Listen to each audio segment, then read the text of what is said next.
Well, hey there. Greetings and salutations, everybody. Welcome back to the channel and welcome to Open Mic. This is a more casual, kind of a laid back instead of what we normally do in the John Campea Show today, where we mostly prioritize just taking comments and questions from you guys. Thus the title, Open Mic. Glad to have you here. I'm joined by Robert Meyer-Burnett. Robert, how you doing this afternoon? John, I mean, I don't think I've had so much fun on this show ever as we've had today. It was good. My God. It was a good day. Good day. It's a good day. Of course, the big story today was, of course, that Bob Iger is back as CEO of the company. Bob Chapek has been shown the door. He's gone. I mean, in all honesty, no sarcasm here. We wish him all the best. I hope great things for him. But we want him to come on the show. We very much would love to have Bob Chapek on the show. I would love to have Bob Chapek on the show. But, you know, he is gone. And we talked a lot about that on the show this morning. I'm sure we'll talk about it more tomorrow. But I wanted to point something out. I said, when we were talking about this, one of the things I said on the show this morning was that, well, you know, one of the very first things, it's going to be the behind the camera stuff. Bob Iger is going to move quickly to restore power back to the creatives. Yes. Right? And the other thing I said was, the first firing is going to be the guy that Chapek brought on, who's a longtime banker, who had authority over the entire entertainment division, who didn't really know much about it. Well, the guy's name was Kareem Daniel. And according to the Hollywood Reporter, wait, let's be clear. His name is still Kareem Daniel. It was. Kareem Daniel. And boy, that happened even faster than I thought, because Iger's already shown him the door. He's out. So this was Bob Chapek's right-hand man, the guy that Chapek created this most powerful role in the company of overseeing all the studios. I want to read a couple of things here. His bib Fortuna. Is he? Yeah, he's Jabba's bib Fortuna. So this comes from the Hollywood Reporter, where they write, after taking over the role in February of 2020, one of Chapek's first moves was to let me see if I can get this a bit bigger for you guys there. Okay, one of Chapek's first moves was to reorganize Disney to prioritize its streaming ambitions.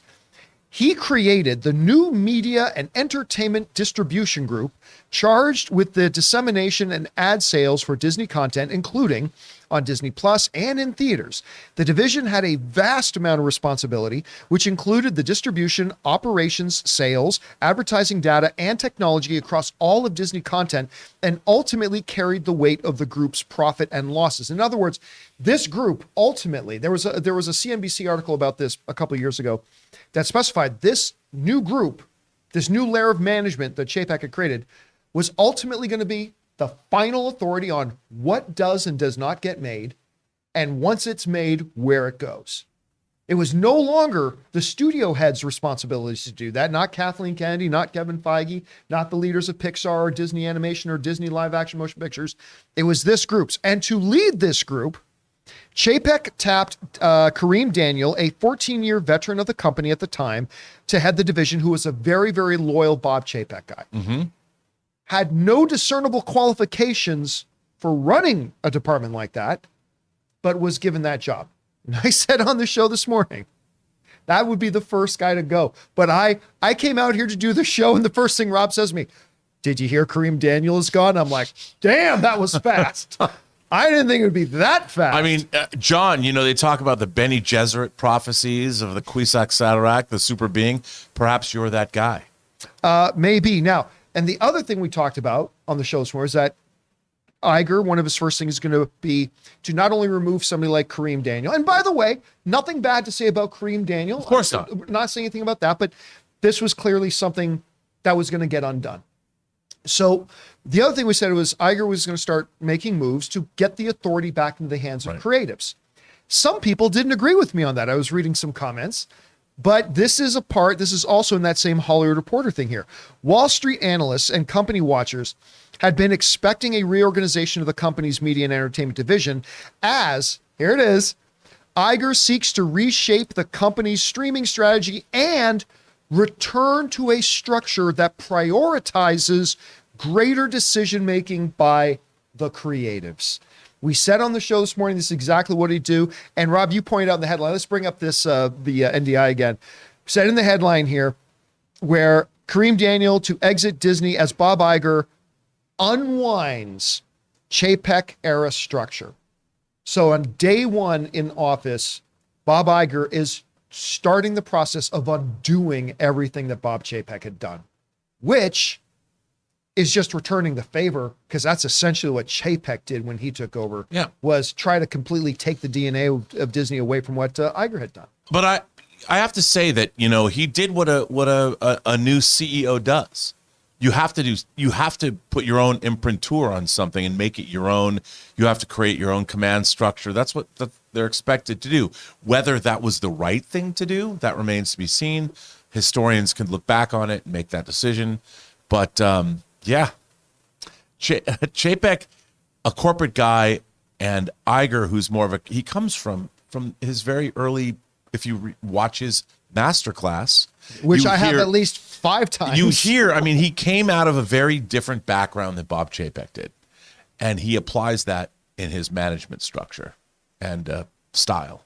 Yeah, so we're going to talk about this more in depth on the John Campea Show tomorrow, because, I mean, hot damn, he is moving fast. And we did say on the show this morning, it's like he can't take too long because he's only got 2 years, and there's a lot to be done. But I did not expect the announcement on the same day. Well, it's a holiday week. What else has he got to do? Yeah, I guess you know what, to be fair, I guess you don't want to leave guys like Kareem Daniel, who all he's been doing is trying to do his job the best he can. You don't want to leave him, like, he probably saw the writing on the wall when Chapek got removed. You don't want him going over the Thanksgiving Day holiday, just he was waiting on pins and needles, waiting for his phone his ring entire family's like, do you think you have a job? Yeah. So I think this is good. You know what? You brought up a good point before the show. Maybe not to the degree of Bob Chapek, but removing him now means he still had time left on his contract. So you can bet that Kareem Daniel is going to pay out as well. He'll be fine. He'll be just fine. But again, it's big moves already happening over at Disney. But anyway, guys, we are here to talk about the things you want to talk about. What are the topics, issues, main items of the day that you guys want to talk about? That's what we're going to do right now. The super chats are currently open. However, they will probably only be open for another couple of minutes because they are almost full. But Rob, let's get over to it. What are Let's see what we've got. James Argenta says, it is reported in Empire that Phoebe Waller-Bridge is playing Indy's granddaughter, or actually god-granddaughter, Helena, in Indy 5. The trailer, I think, will be in time for Avatar 2. Now, this would be different than what I had heard and what I had reported a while ago, which is he's actually, I believe she's supposed to be Marcus's granddaughter.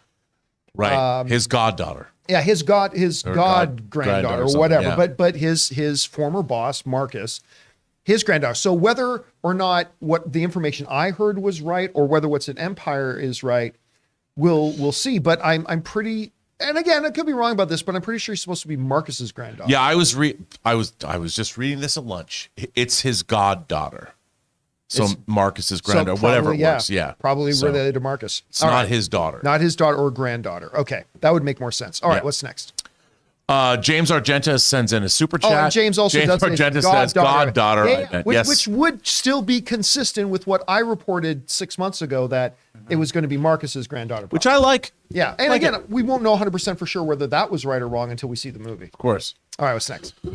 Casey Mack says, hey, John and crew, I saw The Menu today, and I got to agree with John. Ralph Fiennes is the best actor out there without an Oscar. He was brilliant in this, and the movie made me crave a cheeseburger. By the way, you're the second person to tell me that.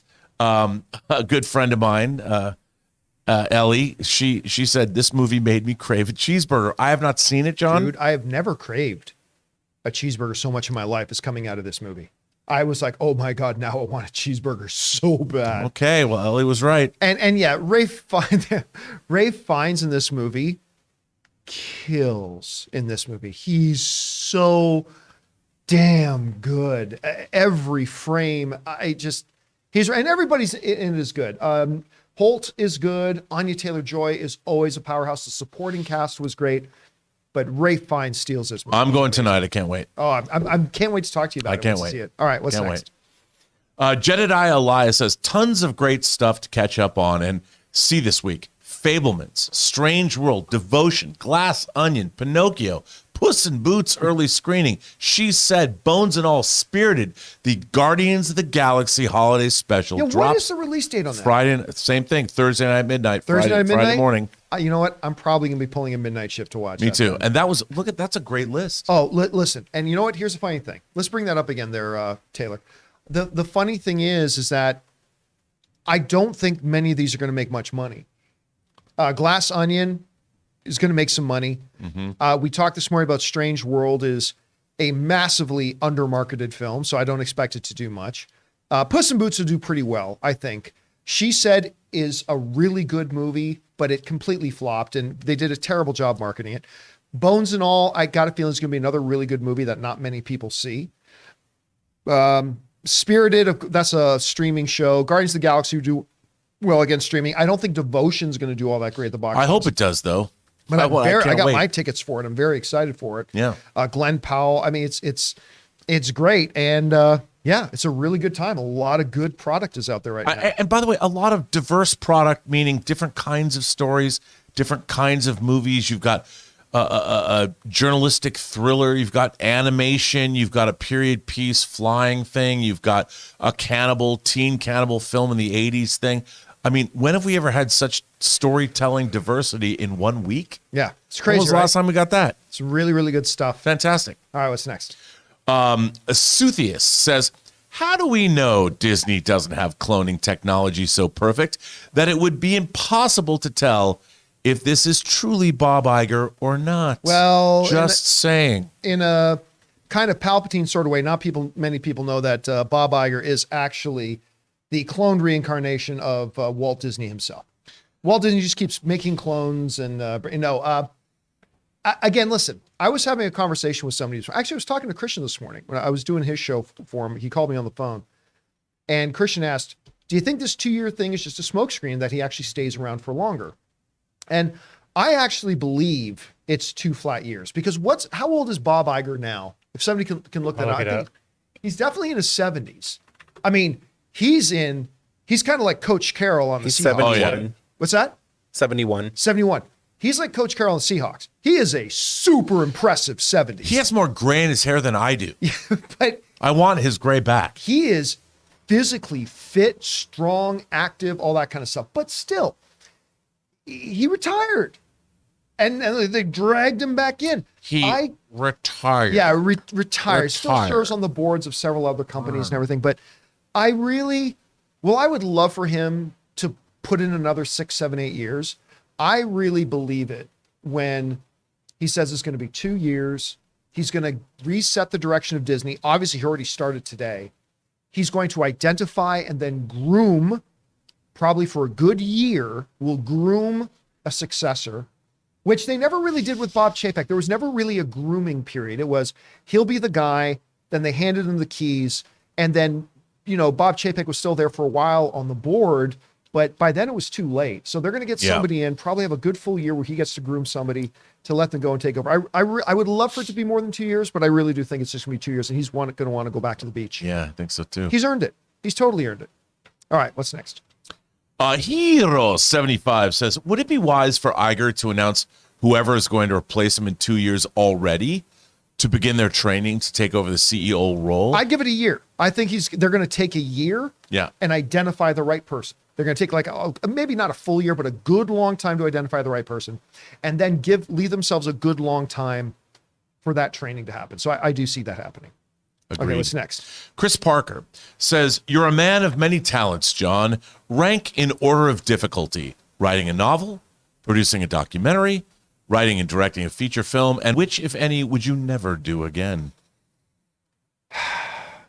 I think the most difficult thing I think for most people would be writing and directing a feature. That was a lot. But for me personally, the hardest one was writing the novel. That's what I think for other people that'll be easier, but for me it was 5 years. I mean, granted, I was off and on again working out, but it was 5 years for me. The one thing I would never do again is direct a movie. I don't think. I don't think I'm looking to direct another film. Come on. What I really enjoy, what I've really discovered I enjoy a lot through the 3 movies I've made is that I really enjoy the producing side of it. I really, and so I'm looking at a couple of projects right now that I'm working with some people, to maybe get new projects up and going, but I'd be acting as a producer. I don't think directing's not my thing. I don't think I'm terrible at it, but the thing I enjoy is producing. And so I think I'll produce more moving forward. All right. What's next? Russell Amador says, the multiverse is tearing apart. The Avengers will now be an amalgamation of characters spanning the multiverse. In order to defeat Kang, they need family.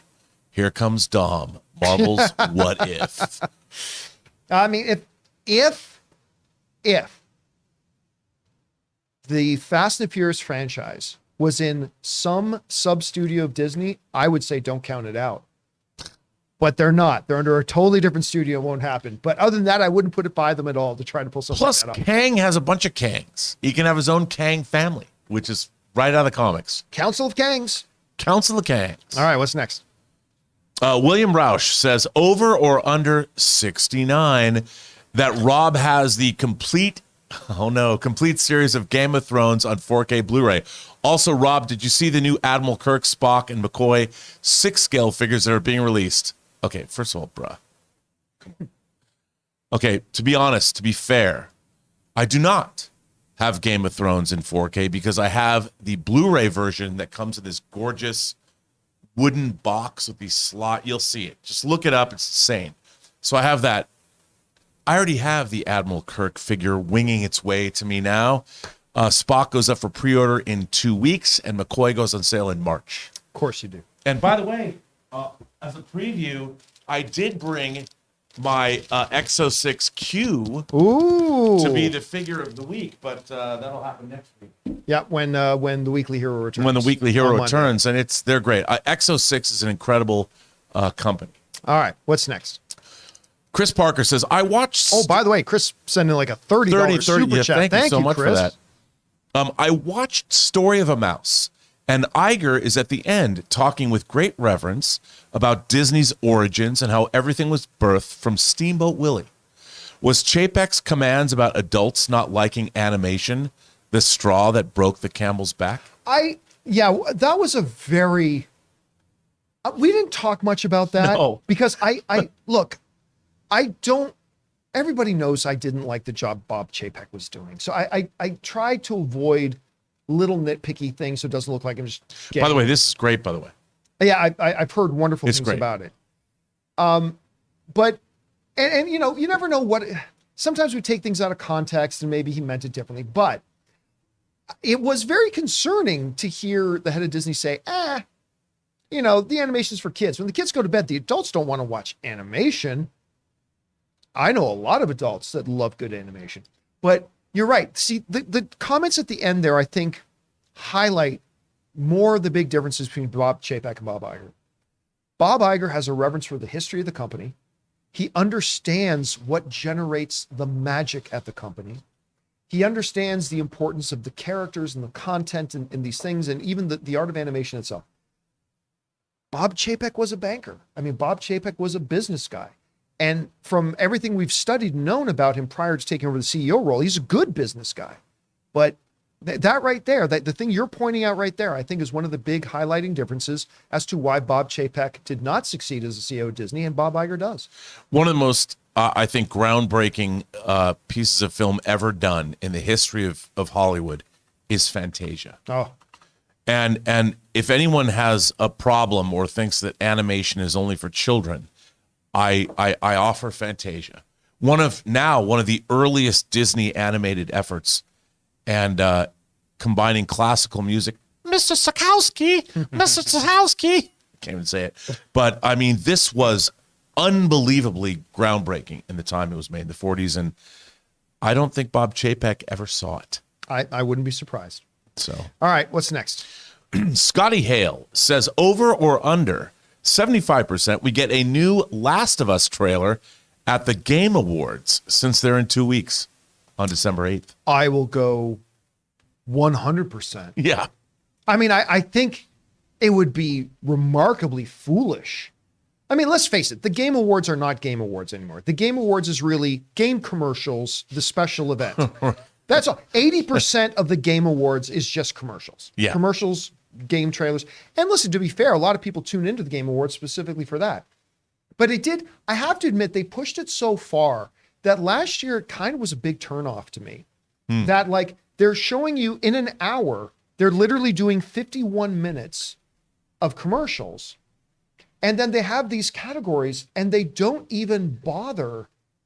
Like do you remember this guy at the Game Awards last year? I remember you were bitching about him last year. Oh my God, there was, and in the category of this, the winner is this. And in the category of this is the winner of this. And the category of this, the winner is this. They literally did that. In 15 seconds, they just announced categories and who the winners were. No applause, no highlighting each individual nominee. It was not about celebrating the best games of the year. It was about, let's get as much commercial dollars as we can. And I get it, because a lot of people do tune in to see those trailers. Sure. For sure. But if you're going to be the Video Game Awards, I don't know, maybe have a third of the show dedicated to the awards? You'd think. And this year, I'm expecting, how long's the show? I don't know, maybe 2 hours. I'm expecting 119 minutes of commercials and then one 60-second spot at the end to list the nominees for Game of the Year and announce the winner, and that'll be it. Yeah. Like, that's the way it's been going. But yes, they should definitely get marketing on that 100% because that's their audience. All right. But I do think I can't wait to see that trailer, just so you know. Yes, me too.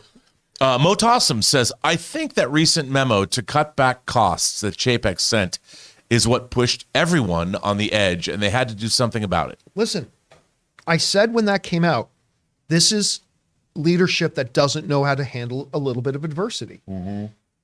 That was a type, we talked about it on the show. I may not have talked about him talking about animation for adults, but this was a big issue. It was also weak. It was incredibly weak. It was weak.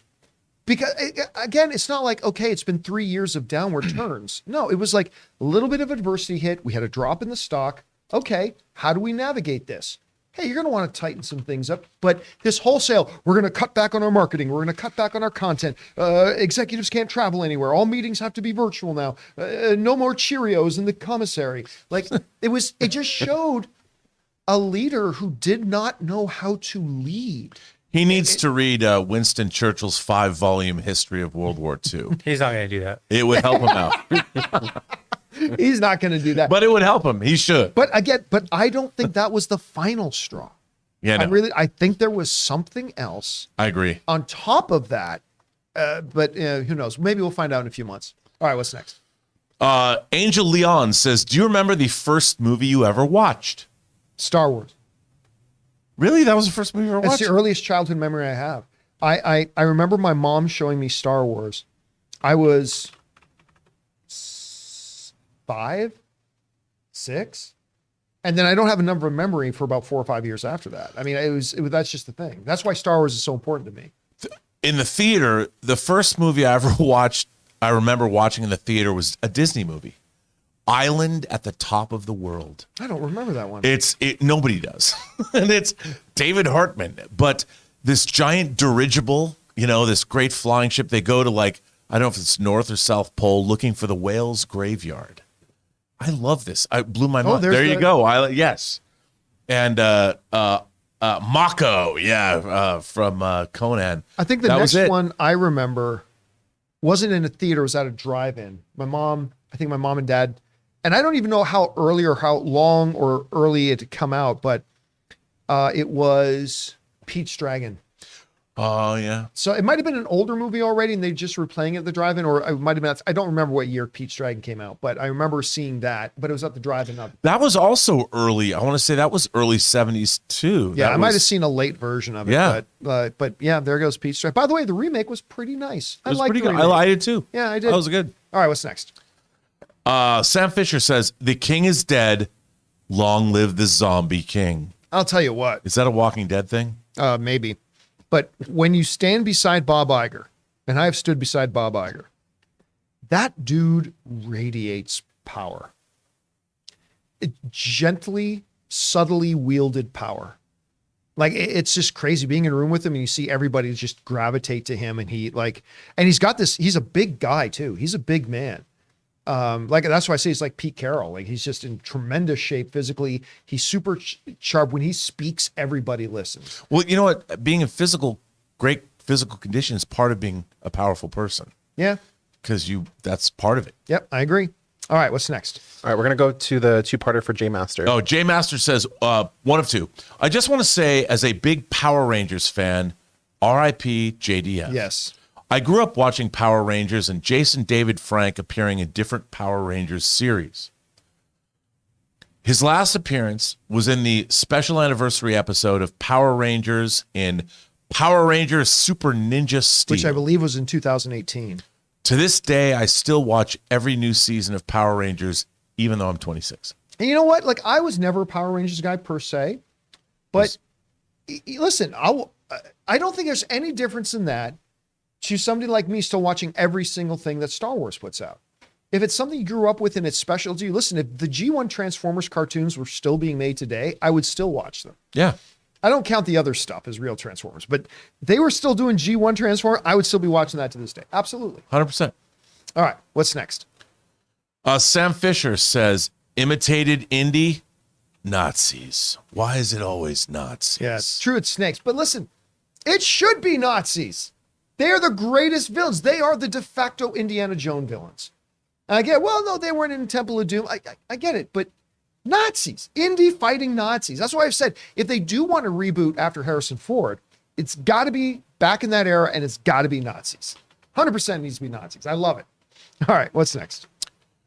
Jedediah Elias says, thinking about starting Yellowstone. What makes it must-watch TV for you? And is it worth starting from the beginning or skipping to newer seasons? Characters. It's the same thing that makes Succession so strong. It's the characters. Yes, they have a fabulous story surrounding these characters as well. By the way, the two characters on screen right, the woman, Beth, leaning against the wood, and the guy behind her, Rip, in the black hat, that is the greatest couple ever in the history of television. Because you have to understand, they are both, to use the term, they are both alpha males, and they are both apex predators. Like, Rip is like the ultimate man's man. He's the head ranch guy running the ranch. He runs all the thing. He is the epitome of a cowboy, right? But he's stern and all this kind of stuff. Meanwhile, Beth is like the most lethal shark. She destroys people. Like, she's got a law thing, but she runs corporations and destroys corporations. Blah. They are two absolute alphas, and they make the best couple. Like, there's something endearing and sweet about them as a couple because only Rip can tame Beth and only Beth can tame Rip. And I'll give you an example. Last night I'm watching an episode and they're in with all like a big part of the cast are the ranch hands, the guys who are the ranch hands, right? And Beth says, well, I want to go party. Let's go to this bar in town. And Rip's like, it's never a good idea for cowboys to go to a bar full of wannabe cowboys. Nothing good comes out of it. She goes, oh, come on, we're going to go. And all the cowboys are like, no, we shouldn't go. And she keeps pushing. And finally Rip goes, Beth, and everybody's dead quiet because everybody's afraid of Rip. I said no. And then Beth is like, well, now we're fucking going. Everybody get your stuff. And then everybody gets up and leaves. And then it's just Beth and Rip in the room and you expect there to be an argument. And Beth just looks at him and goes, you said no? And Rip is like, yeah, that might have been a poor choice of words. And it's just, but you gotta understand their dynamic. It is so infinitely entertaining to watch. It's just filled with great characters, and start from the beginning and go. And the beginning is easily the worst, even though it's great. Well, but it just gets better and better and better. Watch Yellowstone. It's the best show on TV. Look, I agree with you 100%. It's characters and story. And like The Godfather, is The Godfather about the mafia? Not really. It's about a king and his three sons. Yep. And Yellowstone is about a dynasty. You know, and they've leaned into that with now it's about 100-year dynasty it's also about America. It really is. When you go to the larger cinematic universe of Yellowstone, it's pretty great. I mean, and the thing is, if you stick with it, you'll love it. You can't not love Yellowstone. I agree. And you're not allowed. One of the keys to being a good cowboy is you cannot have shaggy balls if you're a cowboy. You need to keep them trimmed and properly kept, thanks to our friends, the sponsor of this show at Manscaped. Guys, we want to take a second to thank a sponsor of this video, Manscaped. This holiday season, I'll be giving thanks to our friends over at Manscaped. Everyone loves turkey and stuffing, but you'll be looking like dessert with the help of Manscaped's Performance Package 4.0. The leaders in below-the-waist grooming have blessed you with the ultimate Thanksgiving dinner topic. Tell your in-laws about your new cutting-edge ball trimmer and gift yourself or the man in your life the ultimate men's hygiene bundle. Trim up your pumpkins by going to manscaped.com and use the code CAMPEA for free shipping and 20% off. And this year I am so thankful for Manscaped because like most of you guys, I used to use Neanderthalic Dark Age methods to trim my balls. Not anymore, thanks to Manscaped. It's time for all of us to give thanks to Manscaped Performance Package 4.0, or as I like to call it, the perfect package for your package. Inside, you'll find their Lawnmower 4.0 trimmer, Weed Whacker ear and nose hair trimmer, Crop Preserver ball deodorant, Crop Reviver toner, Performance boxer briefs, and a travel bag to hold all your goodies. The heart of the package, their Lawnmower 4.0 trimmer, features a cutting-edge ceramic blade to reduce grooming accidents thanks to their advanced skin-safe technology. So get 20% off and free shipping with the code CAMPEA at manscaped.com. That's 20% off with free shipping at manscaped.com and use the promo code CAMPEA. Be thankful this holiday season for the best gift of all from Manscaped. Your balls will thank you. And thank you to our friends at Manscaped for sponsoring this episode of the John Campea Show. All kidding aside, guys, I adore Manscaped's all their products. I use them all. They're fantastic. The Lawnmower 4.0 changed my life, Rob. It'll change yours. Check out their link and the promo code down in the description below. All right, let's get back to your questions, shall we? What's next? Victor 5001 says, decent finale for Walking Dead. Overall, a great series despite some bumps. Loved those characters. Now for the spin-offs, especially Rick's return. I remember I was reading last night, hey, the finale of Walking Dead is tonight. And I don't even know who those guys are because I bailed on Walking Dead about 3-4 years ago, maybe 5. I didn't even know the main story one was still going. It went too long. Yeah. But hey, I'm glad for people who followed through on it and who enjoyed it. But yeah, I kind of. Well, now there's Walking Dead Dead City that takes place in New York. Well, and there's Fear the Walking Dead, and but this is a new one. Right? Is this the one with Rick or? No, it's the one with Negan and Megan. Oh, okay. Is it Megan and Negan? Well, anyway, lots. I'm assuming is this part of the finale? Are these guys part of the finale? I hope so, because this is what came up when I Googled it. Look like some wonky Star Trek. Yeah, I was going to say, are these supposed to be the new age stormtroopers? All right. Yeah, if you don't want to get bit. All right, what's next? Vixter 5001 says, Avatar 2 booked. Biggest IMAX screen in the UK. Yeah, apparently you're not alone, because even though they didn't do any grand fanfare about tickets go on sale, I guess everybody found out and everybody bought them. Yep. So I got to see if I can get tickets. Because, no one wants to see Ferngully in space again. This is Ferngully in the water. It's called Oh, right. water. Pardon me. Very different. So would that mean what would be the Ferngully? Dances with fish. Dances. Okay. Yeah. All right. What's next? Sam Fisher says, I remember J.D. Frank not as the Green Ranger, but as the mentor and Black Dino Ranger. I only found out he was a returning character later. I will miss him so much. I mean, there's a part 2. Oh, there was a part 2? Okay. Of his new character, White Dragon, from his Passion Project for the first time. Oh, okay. I mean, that's the thing. He was in the show so much that I think different people may have come in at different eras. Right. Of the stuff And that he meant, done. yeah. And again, I mean, it sounds cliche to say it, but let this be a cautionary tale. If I know as men, we don't talk about struggles. We don't talk about things that we are struggling with, things that are pain in our lives, things. I get it. It's not something we as men are trained and taught.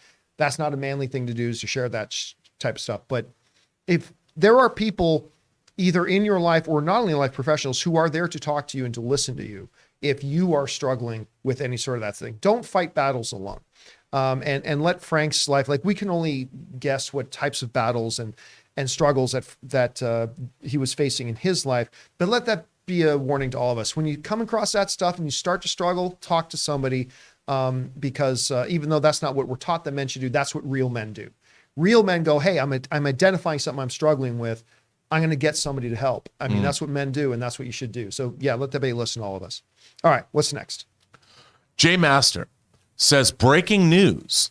Per the Hollywood Reporter, Marvel's Blade finds new director with Lovecraft Country helmer Jan Demange, with Mahershala Ali still attached to star and Michael Starbury to pen a new script for the feature. By the way, and Jay sent in a $20 super chat with that. Thank you so much, Jay. Yeah, I was just telling Rob before the show started that, well, we're going to be definitely talking about Kareem Daniel tomorrow on the show, but we're also going to be talking about Blade. And I'm not super familiar with his work. Obviously, I loved Lovecraft Country. But I also, look, maybe this is reading too much into it. I don't think it's a coincidence that the day Bob Iger gets announced is the day they announce that Blade is getting back on track.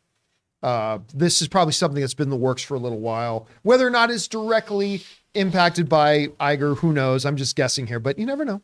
Well, I have to point out that Ruth E. Carter, the costume designer of Wakanda Forever and Black Panther, told me in our Designing Hollywood interview, she's the costume designer of Blade. And I said, is it going to happen? She goes, oh, yes, it's happening. All right. So she never was in doubt that it was going to proceed. All right, what's next? Raymond Verrata says, it was so sad to hear Christina Applegate announce she has MS. It was heartbreaking to see Selma Blair go through this journey. I did not hear about that with Christina. Oh, no, with Christina Applegate. Yes, I did hear that. I don't know enough about MS. I know I knew a girl who was a friend of mine who had MS, but she was managing the MS. And to this day, like this is like 15, 20 years ago. To this day, she's still fully functional, that kind of stuff. But I don't pretend to know anything about the disease. So I don't know if this is an instance of the case where she has it under control or doesn't. But it's just, again, I'm not going to pretend like I know more about the disease than I do. Have you heard anything more about this? No, just that she announced it. It was quite a big deal that she did. But again, we were talking about this earlier today. Celebrities are not immune to these things. Nope, and I think true, when they come out, look at Michael J. Fox's fight against the disease that he's been afflicted with for the better part of 30 years. I mean, there's been no better spokesperson or no better person to raise money and to assist others in that struggle than him. So, hopefully that this will all lead to better things in the future for not just them, but everybody who's afflicted. All right, what's next? Gabrielle says, recommend any cool apps? Wow. That's an interesting question. That's a very interesting question. I wish I had my phone with me right here. I mean, it depends on what you're into or looking for. I'm an app guy. I love my apps. I'm trying to think of, I don't know which one to pull off the top of my head. I know. I'm thinking it's a very broad based question. If it was like, what do you use apps for? To find things, to go places, to do, there's so many different apps. I mean, I have to tell you, one of my favorite apps is I'm going to grab my phone. I see, what do I have my home? I know, my banking app. I mean, I hate to say it, but, and this is ridiculous to say, I used to hate Bank of America. I hated them. But I'm banking at Bank of America, and I use their app all the time. I like the functionality of it. I never thought I would say this, but Bank of America's app is very helpful to bank with. And I know that's not fun or cool to say, but it is an app I use a lot. Right. So I actually here on my home screen, my main first home screen, I have my Tesla app, which I use every day, obviously. Which is pretty dope. My banking app, my Bank of America app, my AMC Theaters app, Instagram, YouTube app, Amazon app, Maps, Google Chrome, Mastodon, which I've been getting into. I'm on Mastodon on a French server, if you can find me. Oh, here's a good one. Acorns. Have you ever used Acorns? Acorns is great. Yep. I love using it. If you don't know what Acorns is, it's basically this app. It's a financial app where you can set it up that you can either deposit money to it on a regular basis if you want, or you can set up this thing called Roundup, where every time you buy something with your bank card, let's say you buy something that's worth $1.95, it will take the roundup, in this case, 95 cents to the next dollar is 5 cents, and it'll put 5 cents into your thing. If you buy something for $1.10, it'll put 90 cents into your thing. And then and then it takes all that money and invests it in a broad portfolio, Right. right, where your money is actually earning a return. And you would be shocked. I went like a year and a half without looking. And then one day I totally forgot about the Acorns app. I opened up the Acorns app and I'm like, I got like $3,500 in there, all from like little roundups and things like that. So I changed it and I started depositing, I think like $200 a month into it as well. And then you also get to see how the market cap on your investment added how much you got in there. Yeah. It makes saving money and putting a little something away on the side easy to do. And it's fun to open up the app every once in a while, see how big that little egg has grown. Yeah. It's actually a really cool app, Acorn. So check it out. The Acorn app. It's really, really great. All right, what's next? I'm sure everyone's like, You know What who's kind not? Oh, go ahead. what were you going to say? Oh no, go ahead. I was just going to say, people probably thought we're going to like, you should check out this gaming app. And we're talking about banking and Well, it's finance. just Oh, like, yeah, I mean, even for me, I'm just like thinking to myself, I'm like, it's just like my daily like functionality. Like he was saying, like, sure, AMC or like I have trading apps or banking or like, it's just all your standard stuff. It's not like, ooh, I have this gyroscope app or I've got this one that Right. Yeah, tracks my Robinhood. heart rate and like, I don't have that. It's just like stuff that I use on a daily basis, you know? Totally. And I have to say, another thing I use all the time is the PayPal app. Yeah, PayPal and To-Do List. I use To-Do List all the time. Yeah. That's another app I can't kind of live without. Anyway, We're such old fuddy-duddies. all right, what's Well, next? kind of. I was just People going to say, you know who's not going to need Acorn is Bob Iger, because Deadline just published what his salary is going to be for the next 2 years. It's going to be $27 million for each of the 2 years that he's under contract to lead the company. So he will not be needing He's Acorn. getting $50 million to come back in 2 years. 54. Right? I think Is I that- need to renegotiate, Not to mention the John. increase in his stock value. I think I need to renegotiate, John. Yeah. $54 million. You have to do a 2-year stopgap. And it's worth every penny. And that was Bob going, I'm not going to soak you. We're going to work on something that we both think is okay. How's $54 million for Yeah. 2 years? Yeah, sure thing, So Bob. 54, and then what was the remainder of Chapeks? Oh, Oh, God. no, I don't think they talked about But it. It's got not even close a to that. remainder. His contract hadn't kicked in yet for 3 years. His second, third-year term did not kick. I wonder if there might be a clause, though, since they didn't actually get to the start of the new 3-year term, if maybe they were able to. But I guarantee you he had a golden parachute put in. Yeah. Guarantee you had a Sure. golden. So we'll see. All right, what's next? Bob Iger's Star Wars. John Redcorn says, why do you think Venom had more success than Black Adam? Both had the same critic and fan reviews, and both were villains turned anti-heroes, and both were fun, in my opinion. John, everyone knows who Venom is. Not More than Black really. Adam, yeah. I don't know. Maybe more than Black Adam, but I mean, here's the thing. But Venom was in Spider-Man 3. Sam Raimi's Yeah, Spider-Man that everybody 3. hated But still, people knew who he is. to a degree. Venom was not a household name, right? Venom is not. He's not Captain America, Iron Man, Hulk, Superman, Batman, Wonder Woman, Flash, Aquaman. You have to go pretty far. No, but down I the would say, list. look at the trailer. I'm going to eat your face. That's the thing. You want to know why one made a whole lot more money than the other one? Because one looked a lot better than the other one. Yeah, a lot more fun. We talked from the very first trailer of Black Adam that the Black Adam trailers were underwhelming. They did not do a great job marketing this film. It was just, look, everybody, it's Dwayne "The Rock" Johnson, and that's fine. But Venom, the Venom movie looked really fun. It looked like a movie you instantly went, I want to go see And that. it had more of, dare I say it, a Deadpool feel with the humor. You know, like in the Chinese grocery store when Venom's like, I'm gonna eat your whatever. Oh, yeah. You know, face. I mean, it just looked more fun. I think it's a better movie. I mean, Yeah. I really like Venom a lot. I like Venom more than most people, but it looked a lot better. And it was a more fun. I mean, I like Black Adam. I had fun at it. I went to go see it 3 times, but people kept wanting to go back to see Venom because it was just an even more fun film. But ultimately, I think it was just all about the marketing. It just, one movie looked like a lot of fun and the other didn't look like it.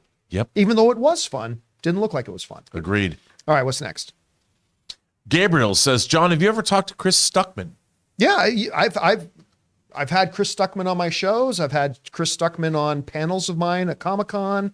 Yeah. Many I really like Chris Stuckman a lot, and I can't wait to see his movie. Yeah, he's a great film. Like you talk about the two film critics online. There are two main film critics online where that's all really they do is they just review movies and stuff. One is Jeremy Jahns and one is Chris Stuckman. Yep. They couldn't be more different from each other. They couldn't be more different, but I love what each of them do. I completely agree. They're polar opposites from each other, but I think they are kind of the best at what they do in the vein in which they do it, So yeah, I agree. Because of Collider, I was able to meet Jeremy. I love Jeremy, and there are two guys that I watch every one of their videos. yeah. All right, what's next? The Swifties with Big Papa Iger back. Does that mean he won't be at Warner Brothers, or was that never a done deal? I think you're thinking about Alan Horn. Yeah. Alan Horn is at Warner Brothers. Yes. No, so he was never at Warner Brothers. He was never going to be. So again, you're No. thinking about Alan Horn, who was Bob Iger's main general, 5-star general of running all the movie divisions. But yeah, he is at Warner Brothers. Bob Chapek is, or Bob Wouldn't Iger's it be not. funny if Alan Horn went back to Disney? Alan, I need you to come back. Please. All right, what's next? Gabriel says, John, what phone do you have? I have an 11 Max Pro, but was thinking about getting a 13 Max Pro only for 120 hertz and better battery. I only use my phone for media. I currently have the 13 Max Pro. Yeah, that's my phone right there. I currently have the 13 Max Pro. It's a very good phone. I like it. I have nothing bad to say about it. It's a good phone, solid phone, takes wonderful pictures. For me, the main job of my phone is being good for video and photographs. And video, it's great. I ain't gonna lie to you though. Android's better.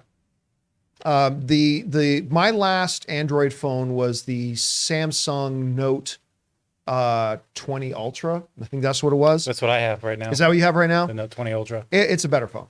But at the time, my wife, Anne, became a bigwig over at Apple. So she switched to the Apple, and I started, my tablet is an iPad. I love Android more, but the iPad was just a better tableting experience. So I had that. I had my MacBook Air. I got a main desktop Mac, even though I still had a main PC as well. And just the way they all work together, it just made sense for me to get an iPhone because my wife was at Apple. So that's what I have. I do kind of wish I could go back to Android because Android, and I say this as an iPhone user, Android is better than iOS. I find it to be significantly better. It's a lot more flexibility to it. There's a lot more customization you can do to it. You can make it a phone that meets your needs a lot easier than you can do with an Apple phone. Apple, it's like a very strict walled garden. Here's what our things do. We make it simple to do it, and this is what it does. And it's great at that. But even though I'm using the 13 Pro Max, I do wish I could go back to Samsung. I really do. Or the new Google Pixel 7 looks great. It does look great. Oh man, it takes better pictures than the iPhone does. The iPhone still does video a little bit better, but yeah, I would love to. Oh, you know what I'd love to get? I'd love to get that fold. Not the flip, but the fold. Yeah. I would love to get my hands on that. It's very expensive. All right, what's next? Sadhu says, watching Hemsworth Limitless, and it's fantastic. I've heard that. I haven't seen it. I've heard it's great. Yeah, I'm not going to lie to you. It doesn't really interest me. That, and then Will Smith also had a show on that show. Neither of those really interest me all that much, but I'm hearing good things about it, and I love. It's unfair how good looking that dude is. Yeah, I know. As a straight man, I'll just watch it just to look at him. Look at those that eyes, stupid man. fucking face. It's unfair. He's an android. That's not a real dude. Like, God damn it. Not a Look real how guy. handsome that guy is. All right, what's next? Sam Fisher 102 says, the saddest thing about JDF dying to me is that the day before on Facebook, I saw a video of him at a con where he saw someone with a tattoo. I don't see a part 2. Oh, he saw someone, I probably wonder- of him. Probably of him. And I would assume that he responded to it favorably and went up to his fan because he was always doing that. Again, I've never heard anything but outrageously. And he loves ink, clearly. Yep, but anything but outrageously positive things of his interactions with fans. Yep. He always made himself available to his fans, and he always engaged with them. And just such a tragedy. All right, what's next? Richard K says, will you be watching the World Cup as Canada are in it? Canada. That's Sorry, I'm just kidding. That's like borderline losing Canada. your job kind of offense right there, buddy. I'll watch Canada get slaughtered in the World Cup. Hey, they made it.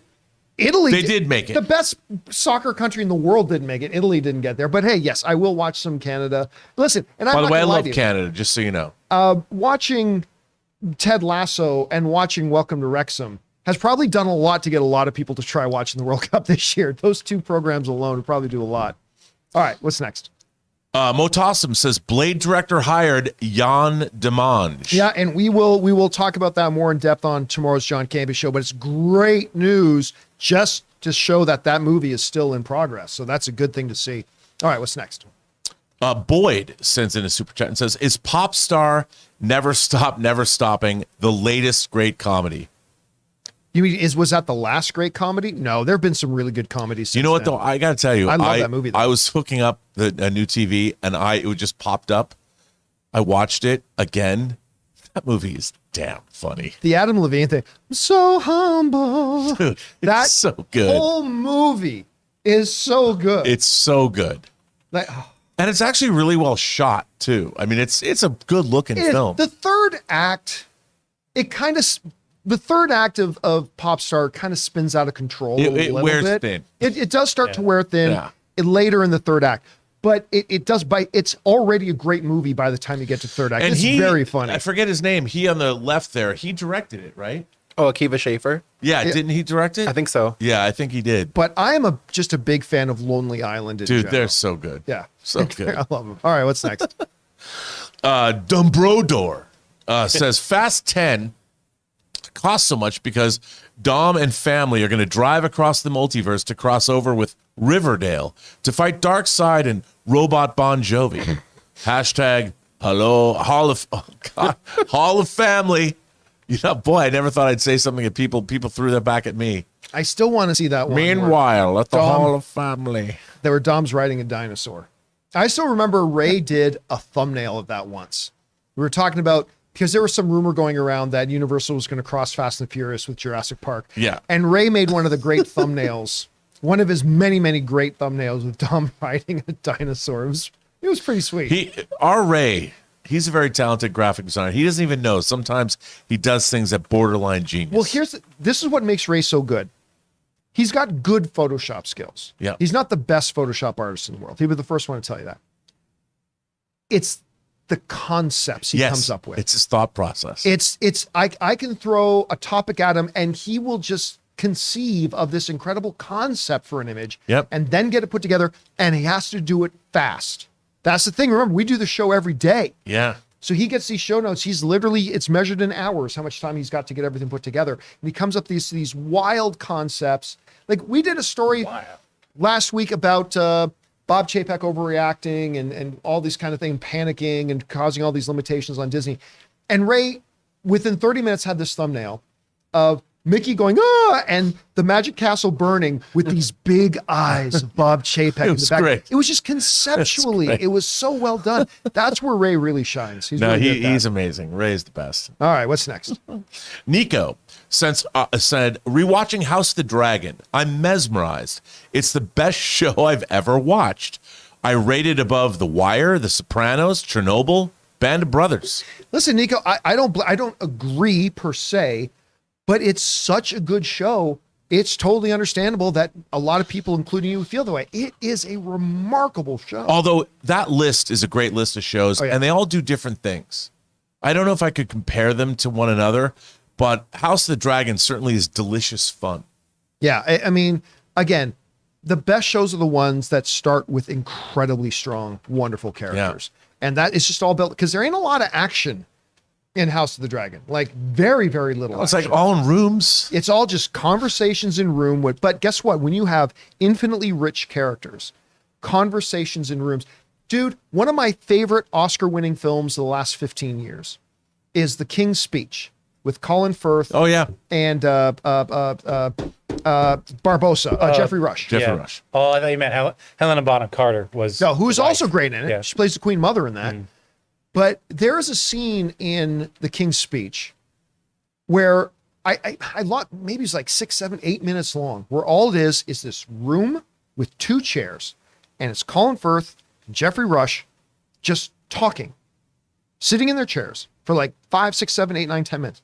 And it's riveting because you have amazing characters with great dialogue, and that will rivet you as much as a car chase scene or anything like that if done right. And that's what shows like Andor, House of the Dragon, Yellowstone, like that's what these shows do and do so well. Yep. And that's why I agree with you about House of the Dragon. 100%. All right, what's next?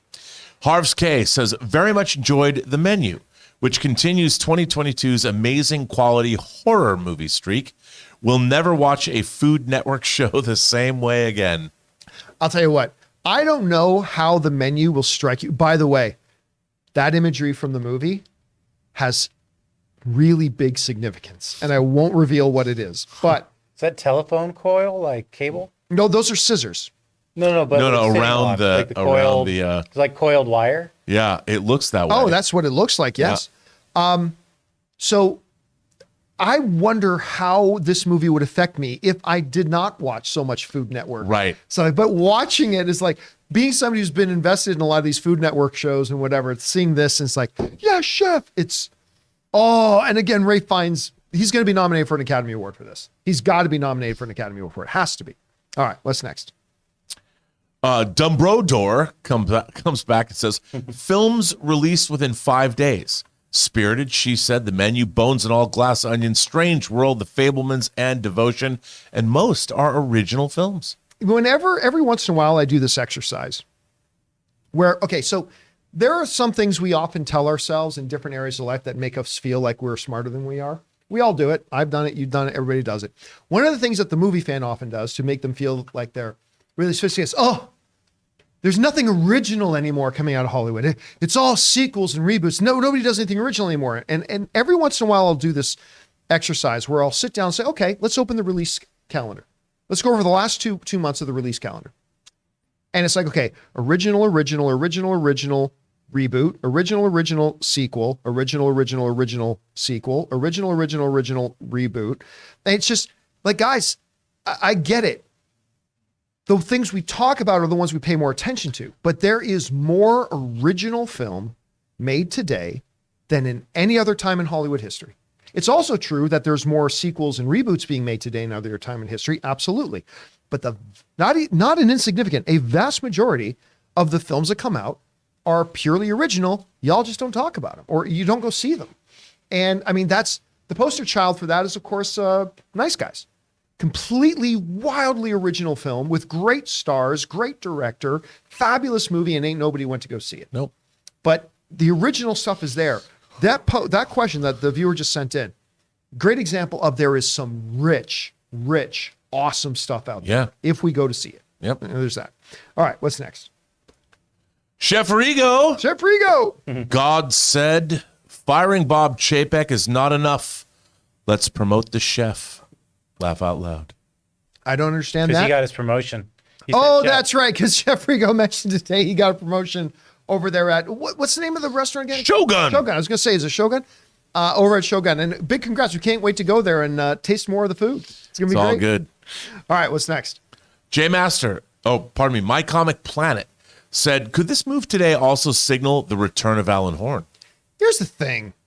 Alan Horn retired twice. Mm-hmm. All right? Let the dude retire. He's a WB. And he's at W. Now, granted, his role at WB is a consultant.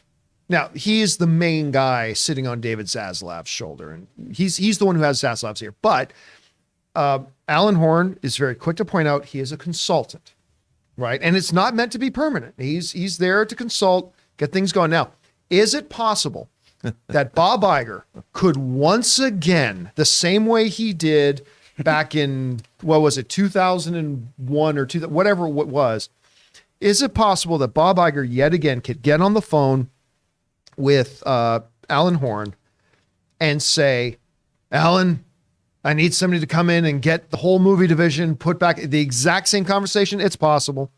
You know, it's funny. It's funny. I could see, like, obviously Kevin Feige's mentor was Alan Horn as well. Yeah. I could see phone calls happening, and Alan Horn's like, look, you got James Gunn. I got a call from Feige. Can I just go back to Disney? And will that be? Yeah, no, I listen, that dude, he retired Alan Horn pulled him, or Bob Iger pulled him out of retirement. Yeah. He retired again. David Zaslav pulled him out of retirement. Let the dude retire. He has earned it. Alan Horn is a first ballot Hollywood Hall of Famer. He's the best. But Just when I the dude thought I was relax. out the third time, they pulled me back Let in. the dude get back to the beach. Come on.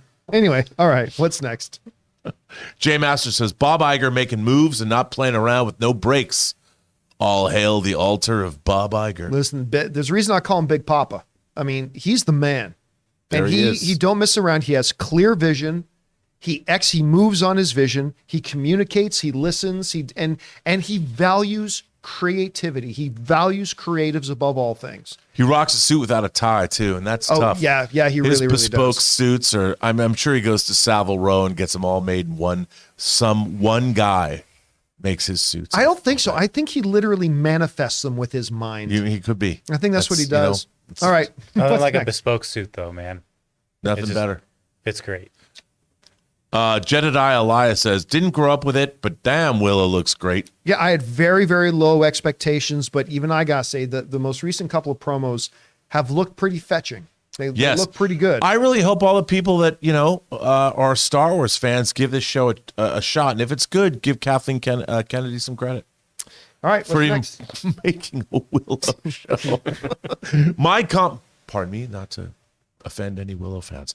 My Comic Planet says Stephen W. from Collider said there is another person that is on thin ice with the Disney board. We'll let you guess who that is. Can you imagine if they fire Chapek and Kennedy at the same time? Oh, I tell you, no, the other, I told you this from the moment this happened. I said that the other person I said this on the show today, Kareem Daniel, although I didn't mention my name, but I said the guy who's running that division, he's going to be the next guy to go. I mean, Kathleen Kennedy, put your fandom aside, is not really necessarily on thin ice. Lucasfilm is they've got an Indiana Jones movie coming that Disney has a lot of hope for, that her and her husband pretty much willed into existence. So we'll see. Well, here's the other thing everybody's got, and I spoke with Harloff about this morning, and Christian agrees with me here.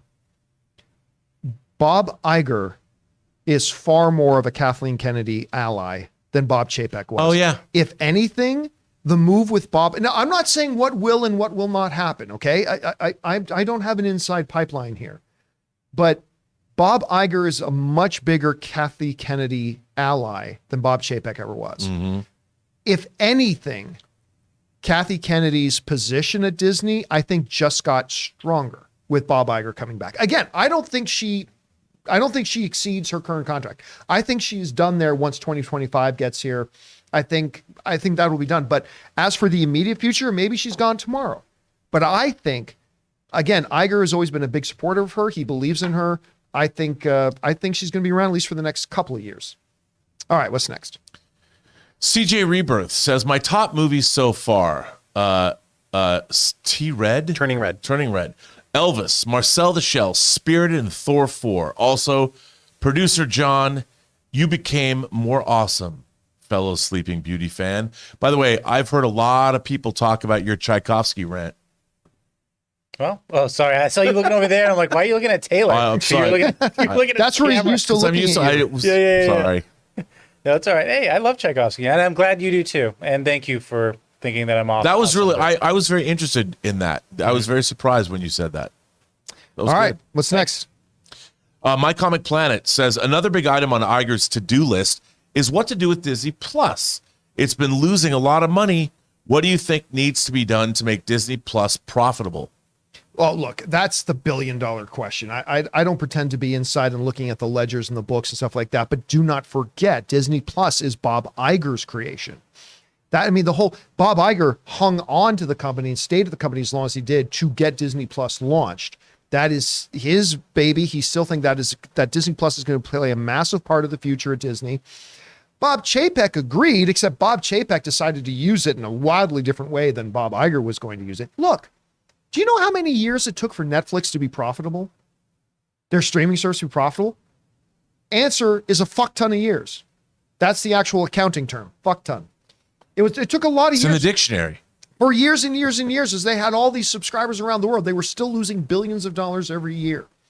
So it's going to take time for Disney Plus, but they have some advantages that Netflix never did, owning their own content and all that kind of stuff. That's a huge thing because one of Netflix's biggest expenses over the years was their licensing fees that they had to pay to everybody who's providing their content.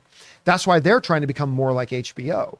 There's a famous saying at Netflix is that we've got to become HBO before HBO becomes us. And that's exactly what started to happen. So I think, listen, one of the things Bob Iger is going to bring back is that fundamental understanding that eluded Bob Chapek.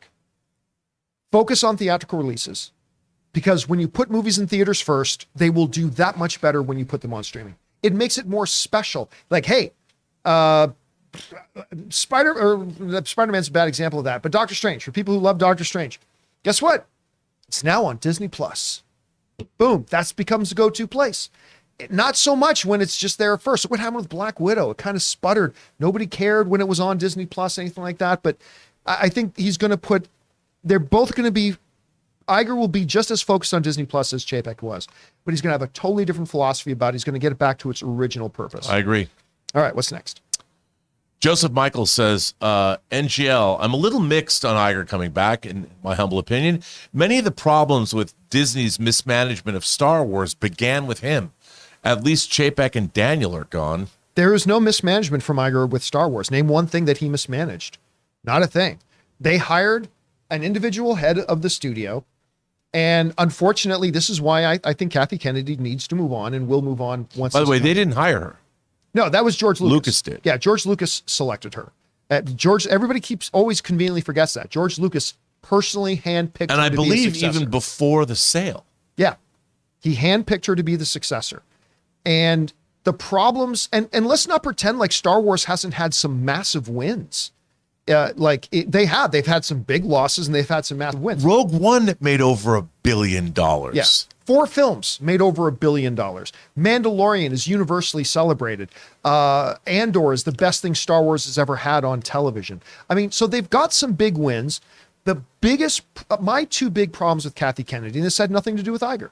The 2 big problems with Kathy Kennedy are, number 1, she does not properly vet the storyteller she hires, because we went through a huge laundry list of all these people. This director's directing, now they're not. Now this person's writing this, now they're not. Now this director's been fired, now they're not, and all that kind of stuff. The second big thing was lack of planning. They went into the sequel trilogy with no plan. That's unforgivable. It's unforgivable and inexcusable.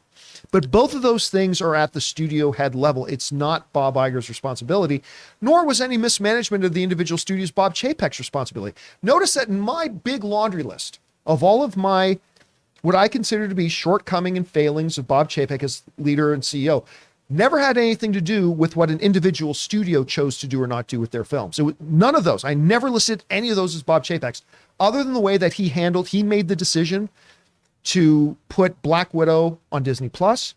He made the decision to make a public attack campaign against Scarlett Johansson, but that was it. Everything else was studio heads, and that's why there was no mismanagement of Star Wars by Bob Iger.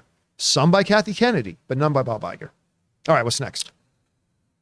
Taki75 says, here's something that will make Ray happy. According to Charles Murphy, the Thunderbolts villain will be an evil Superman, most probably Sentry. Well, we can tell who didn't watch the John Campea show this morning. Yeah. Yes, we spoke about this topic in great detail. We've got the individual segment up. Highly encourage you to go and check that out because we talk about that quite a bit at length. We do. All right, what's next? And it's an interesting it's a really interesting thing. Dr. J sends in a $13 super chat and says, will John ever return to D23 with the new shakeup?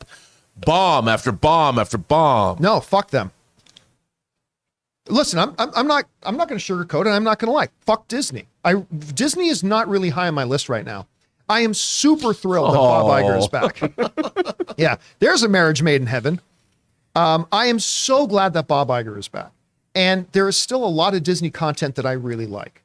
But over the last 2 years, I've not been people who watch the show regularly, I think for the last couple of years, has kind of sensed my souring on Disney as a company as a whole. No. Yeah, maybe just a little bit over the last couple of years. But that being said, that does not color my perception of when they put out content that I really like, Andor, I think is the best thing Star Wars has ever had on TV.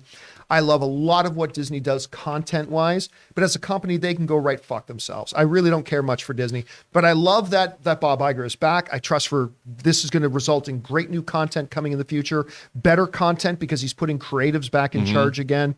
But no, I will never, and you can quote me, I will never go back to their fuckfest of D23, and I will never go to another one of their organized events again. I will never go to Star Wars Celebration again. I will never go to D23 again. I will never darken the door of Disneyland again. Fuck that company.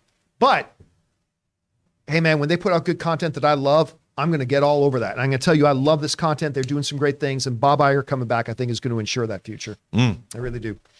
All right, is there any more? That's it. That's it?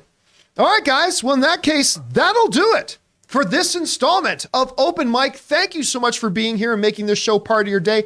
Big special thank you to those of you guys who sent in those super chats. Number one, because it gave us great fun things to talk about. But number two, you supported this channel as you did it, and all of us involved with the show. Thank you guys so very much for your support. So for everybody in the room, Mr. Robert Meyer Burnett, producer Jonathan Voikel's back there. Taylor's been running the operation here today. My name's John Campea. Don't forget to come back and join us again for the John Campea Show tomorrow. We already got a couple things to talk about. Kareem Daniels' exit from Disney, which is not surprising. We got a new director for Blade. Lots of other things to talk about tomorrow too. Hope you'll come back and join us for then. So until next time, my friends, my name's John Campea. Bye-bye.